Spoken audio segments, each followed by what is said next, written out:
Virus dibunuhnya, nular ke ini. Daya tampung sampah di tempat pembuangan sampah TPA di Sukawinatan, Kecamatan Sukarami terus mengalami penyusutan. Dari total TPA seluas 25 hektar yang terpakai sudah lebih dari 20 hektar. Setiap hari, sampah yang dibawa ke TPA Sukawinatan ini mencapai 900 ton. Wakil Wali Kota Palembang Fitrianti Agustinda yang mengunjungi kawasan Sukawinatan ini mengakui daya tampung TPA Sukawinatan ini sudah mengkhawatirkan.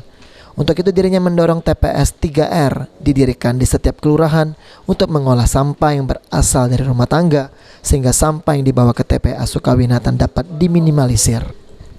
Itu betul-betul nanti bisa mengurangi beban TPA ini, karena kalau seluruh sampah dibuangkan ke sini nanti tentu ini bisa menjadi menggunung kan, tapi kita sudah ada TPS 3R di beberapa lurah dan kecamatan. Harapan kita tidak lagi pembuangannya sampai akhir ke sini, tapi sudah bisa dikelola di tingkat kecamatan atau kelurahan.